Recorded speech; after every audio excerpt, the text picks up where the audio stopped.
Bonjour à tous et bienvenue dans cette vidéo. Aujourd'hui, nous allons voir comment créer la page d'accueil en utilisant Bootstrap.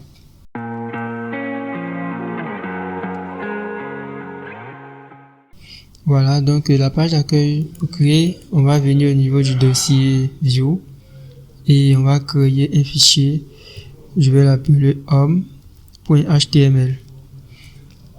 Voilà, nous allons créer notre formulaire avec Bootstrap. Donc, d'abord, je vais mettre la balise minimale en HTML5, mais je vais pas directement mettre la balise minimale. On va aller au niveau de Bootstrap. Voilà, donc on va simplement copier le code minimal de Bootstrap. Donc, je retourne, je vais faire CTRL V. Voilà, donc au niveau du title, je vais mettre create in Golang. Voilà, donc au niveau ici du H1, je vais mettre bienvenue dans notre create. Bon, non, je vais pas mettre bienvenue, je vais mettre tutoriel create in Golang. Voilà, ok. Donc, on va venir maintenant lier la page HTML à notre contrôleur. Donc, pour lier la page HTML à notre contrôleur, je vais définir une variable tmpl. Une variable tmpl, égale template. Donc, ça sera de type template.must. Autre accolade, on va remettre encore template.pass file. Pax. Voilà, c'est celui qui est juste en bas. Maintenant, au niveau de, on va mettre entre astérisque le nom du répertoire view / le nom du fichier home.html. Voilà, donc lorsque nous allons faire ça va nous permettre de pouvoir injecter en fait, de pouvoir afficher la fenêtre view. Maintenant, on va l'injecter. Donc, je vais faire tmpl.execute. Voilà, je exécute la fonction execute. Et ok, donc maintenant que nous avons exécuté le template pour pouvoir afficher la vue HTML, on va exécuter en faisant go run point. Voilà, donc une fois qu'on exécute, donc logiquement le point d'entrée c'est localhost 2.8080. Donc je vais aller sur mon navigateur, je vais taper localhost 2.8080. Voilà. Et logiquement, vous devez voir notre interface. Voilà. Donc, on va utiliser quelques propriétés Bootstrap. Donc, au niveau du H1, on va mettre une classe pour centrer. Donc, je fais center. Donc, lorsque je fais center, on va venir visualiser. Voilà. En fait, ça n'existe pas. Donc je vais venir vérifier ici comment centrer. Donc je mets center. Voilà, centrer un élément. Donc je viens au niveau de la documentation. En fait, je vais centrer un élément.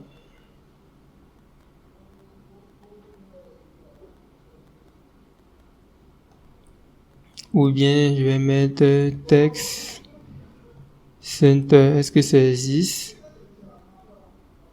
Text center. Est-ce qu'on peut centrer le texte?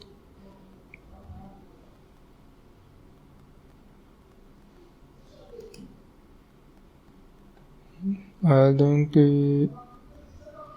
text center. Est-ce que ça existe? Ok, ça existe. Voilà. Donc je vais venir ici, je rajoute devant texte-center. Voilà. Et ensuite, je vais actualiser. Voilà, lorsque j'actualise, vous voyez que ça s'inscrit le texte. Voilà, donc c'est pas fini, mais on va mettre en fait notre balise dans une div. Donc je mets une div point container fluide. Voilà. Ok. Et ensuite ici on va mettre une cadre content. Voilà. Donc je vais actualiser.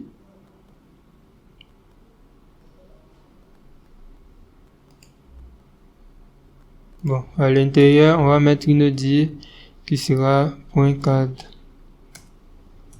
Tout simplement, et on va mettre ça à l'intérieur. On va mettre la div.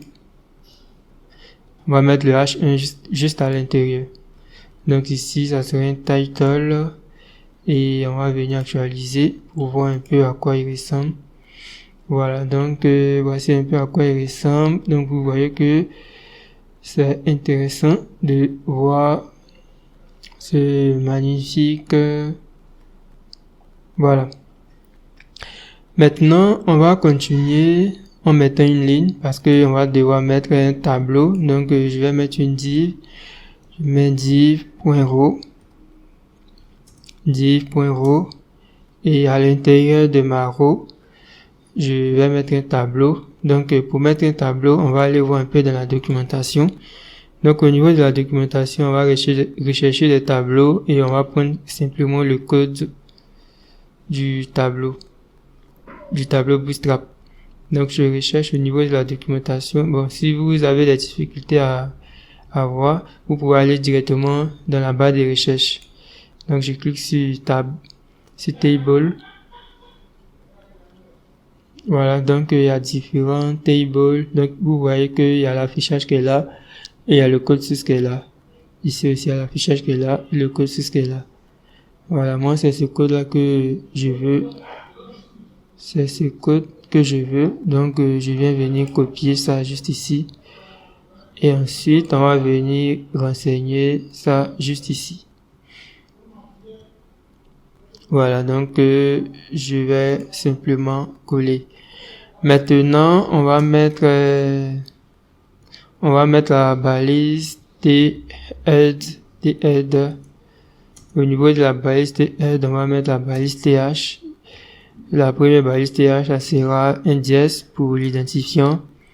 Ensuite, la deuxième colonne, c'est le champ nom. Et ensuite, on aura le champ prénom.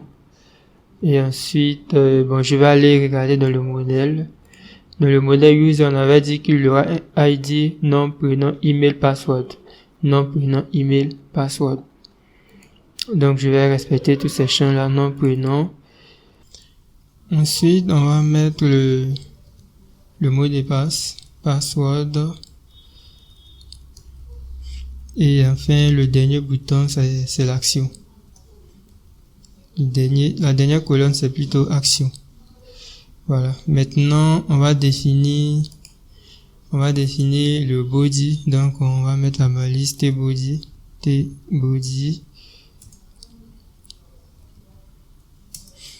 Voilà. Au niveau de t-body, donc, on aura des tr et td. Bon, là, je vais définir le premier td. On va dire que c'est 1. Le deuxième, c'est le nom. On va mettre To. Le troisième, on va mettre Frédéric. Bon, là, on est en train de définir en du les différentes valeurs. Donc, email, voilà, @gmail.com. Et ensuite, on aura le password. Le password, on va mettre AZT. Et l'action, on va mettre nos différents boutons. Donc, ça sera la balise A. On va mettre la classe BTN btn, info. Là, on va mettre updates.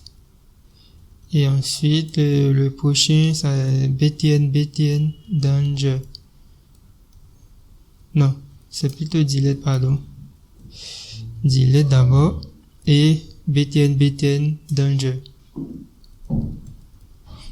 Voilà. Donc, ici, ça sera btn primary. Voilà. Donc, on va recompiler en faisant go run point et nous allons venir actualiser la page. Je vais actualiser. Voilà, lorsque j'actualise, vous voyez un peu comment est-ce que ça apparaît, mais la manière dont vous voyez que ça apparaît, c'est pas ce que nous voulons. Donc, on va rajouter des colonnes, des cols. Donc, avant de mettre la row, après avoir mis la row, avant de mettre le tableau, moi, je vais retirer tout ça d'abord. Je vais faire CTRL X. Donc, je fais div.col.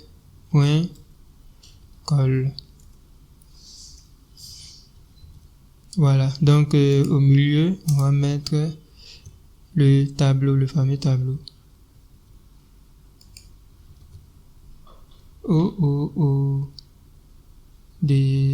Ok. Qu'est-ce que j'ai fait? Voilà. Donc, je remets div.col.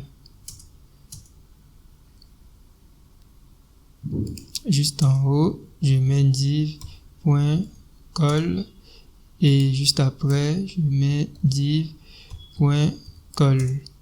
Maintenant, on va remettre la balise table juste au milieu. Voilà, donc j'actualise. Bon, là, vous voyez que lorsque j'actualise, c'est pas très joli à voir, c'est pas très beau à voir. C'est pas très beau à voir. Bon, ici, je vais mettre col-1. Et juste en bas, je vais mettre col-1. Et au milieu, on va mettre col-10. Voilà. Donc, au moins, ça commence à ressembler à quelque chose d'intéressant. Bon, au niveau de la ligne, juste ici, on va mettre un MT3. Genre margin top, juste pour décaler juste un peu. Voilà, margin top à 3. Par contre, ici, on va mettre MB3.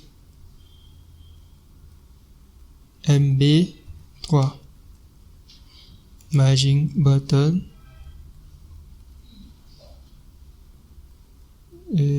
Ici aussi, MB3. Voilà, et j'actualise. Ok, donc c'est qu'ici c'est MT. Ici on va mettre un MT pour décaler un peu. Voilà. Est-ce que ça vaut la peine de décaler? Bon. Ok, donc maintenant ici on va mettre maintenant un bouton ajouter. Donc là on va mettre un dièse. Ici je vais mettre ajouter un utilisateur. Donc ajouter un utilisateur et ensuite je vais mettre un btn. Je vais mettre la classe btn primary. Désolé, j'ai mal écrit btn. Donc je mets btn primary. Voilà.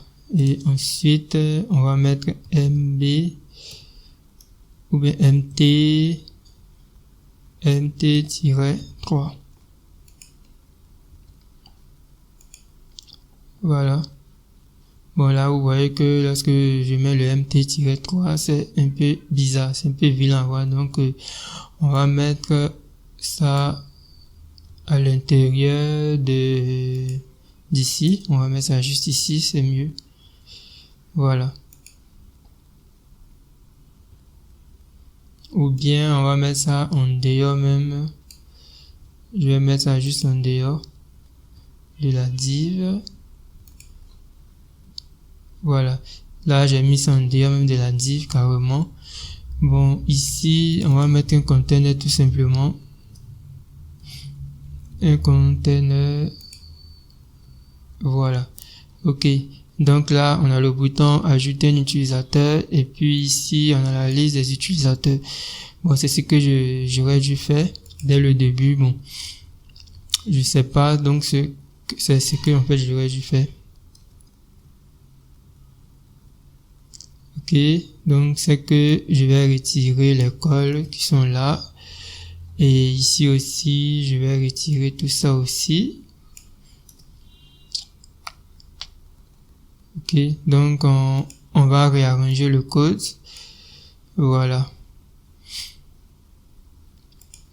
Voilà, donc j'actualise. Voilà, c'est ce que je voulais faire.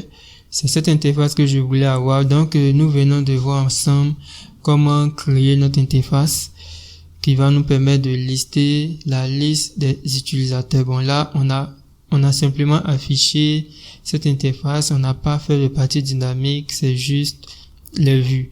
Ok, donc je préfère qu'on s'arrête là pour cette vidéo. Dans la prochaine vidéo, nous allons faire le formulaire qui va nous permettre d'ajouter un utilisateur. Voilà.